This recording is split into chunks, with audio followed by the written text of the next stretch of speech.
Le Patronus est le sortilège de défense le plus connu dans le monde de la magie et surtout le plus puissant. Il sauve la vie à Harry dans Harry Potter et le prisonnier d'Azkaban, et à partir de ce moment-là, le Patronus sera présent jusqu'à la fin de la saga, notamment pour repousser de nombreux détraqueurs. Mais en réalité, le Patronus peut repousser n'importe quelle créature maléfique. Allez, c'est parti avec la vidéo sur le Patronus.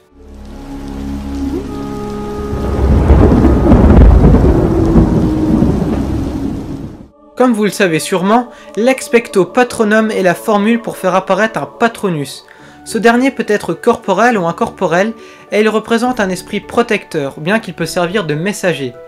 Seuls les sorciers ayant de bonnes intentions peuvent faire apparaître un Patronus. Par exemple, les mange-morts sont incapables d'utiliser l'expecto patronum.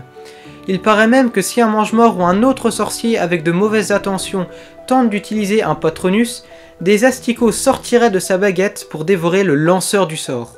Ce sortilège est d'une extrême complexité et la vocation d'un Patronus est un acte de magie très avancé qui nécessite une certaine expérience. Le Patronus corporel prend la forme d'un animal pour chacun des sorciers, et le plus souvent il prend la forme d'un animal provenant du pays où est né le lanceur du sort, et il faut savoir qu'un Patronus corporel est bien plus puissant qu'un Patronus incorporel. En revanche, l'animal qui le représente n'a rien à voir avec la puissance. Par exemple, un Patronus papillon est aussi puissant qu'un Patronus dragon. Le sortilège du Patronus a ses origines. Dès l'Antiquité, un sorcier grec devient célèbre pour avoir fait apparaître un Patronus de la taille d'un géant. Au Moyen-Âge, cela faisait plusieurs générations qu'un petit village se protégeait des créatures maléfiques venant d'un château gardé par leur chef, le sorcier Raxidian. Les villageois ont toujours su repousser ces créatures maléfiques grâce au sortilège du Patronus. Les générations passèrent et un jour, le fils d'un villageois s'aperçoit que son Patronus est une souris. Les autres sorciers du village lui conseillèrent de ne jamais utiliser son Patronus car il semble trop impuissant vu sa taille et sa forme. Un jour, une guerre éclate entre Raxidian et les villageois et cette fois-ci, ils doivent repousser toutes les créatures maléfiques du château d'un seul coup. Tous les Patronus se font battre, même les dragons, les ours, etc. sauf un Patronus, le Patronus du jeune sorcier en forme de souris.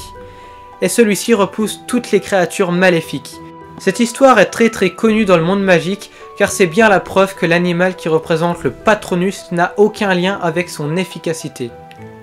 Au XVIIIe siècle, le premier livre mentionnant le Patronus fait apparition sous le nom de Sortilège de défense et de dissuasion, écrit par le professeur Catalus Double-Bazon. En 1993, Harry se fait attaquer par un détraqueur dans le Poudlard Express.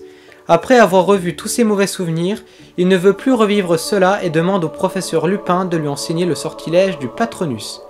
Il va réussir à faire apparaître un Patronus mais incorporel pour l'instant. Et durant cette année, il aura beaucoup de mal à repousser les détraqueurs car il n'a pas assez d'expérience. C'est seulement lorsque Sirius et Harry sont en train de mourir que ce dernier, venant du futur grâce au retourneur de temps, fait apparaître un Patronus ultra puissant et corporel cette fois-ci. Un cerf, le même Patronus que son père. L'année d'après de Harry Potter et la Coupe de Feu, Harry va réutiliser son Patronus dans la troisième tâche du tournoi des trois sorciers, le labyrinthe, où il fait face à un épouvantard sous la forme d'un détraqueur. Il arrivera à faire apparaître son Patronus corporel en pensant à sa victoire au tournoi. Si cela ne vous dit rien, c'est sans doute que vous n'avez pas lu le livre, car dans le film, on ne voit pas cette scène. Le 12 août 1995, il sera jugé en salle d'audience au ministère de la Magie pour avoir utilisé son Patronus en présence d'un moldu, comme on le voit très bien dans Harry Potter et l'Ordre du Phénix. Durant cette même année, l'armée de Dumbledore va prendre forme et arrive à en profiter pour transmettre son savoir en sortilège de défense, y compris le Patronus. C'est à ce moment-là qu'on voit beaucoup de Patronus. Celui de Cho est un cygne, celui de Luna un lièvre, celui de Ginny un cheval, Ron un Jack Russell, etc. Après, tout le monde n'arrive pas forcément à faire apparaître un Patronus corporel, c'est le cas de Neville et Simus. En 1996, c'est durant cette scène mythique et terriblement émouvante que l'on voit le Patronus de Rogue. Ce dernier vient d'apprendre que Harry devait mourir, alors que Rogue, il pensait pas ça, et il a joué l'espion chez les Mange-Morts pour protéger Harry justement depuis sa naissance, et il envoie le Patronus à Harry pour montrer sa dévotion envers Lily. Et je vous rappelle qu'ils ont le même Patronus, soit une biche. Dans Harry Potter et les reliques de la mort, le Patronus va être utilisé à tout bout de champ au ministère de la Magie et à Poudlard pour repousser les détraqueurs, mais voilà, rien de bien important pour l'histoire principale, De toute façon, à ce moment-là, c'est la grande bataille. Donc on voit forcément le Patronus, comme on voit les araignées géantes, comme on voit Grope, etc. Donc voilà, on arrive à la fin de cette vidéo, j'espère qu'elle vous a plu. C'est une première pour moi, jamais je n'ai fait de présentation de sortilèges sur ma chaîne. Si le concept te plaît, laisse un j'aime et un commentaire. Je voulais faire une petite pub pour les Flammes du Phénix. C'est une chaîne Harry Potter que j'apprécie beaucoup. Donc voilà, n'hésitez pas à aller voir sa chaîne, le lien est en description. N'hésitez pas à m'ajouter sur Facebook ainsi que sur Snapchat. Tout est en description. Moi je vous retrouve pour une prochaine vidéo et d'ici là, portez-vous bien. Ciao ciao.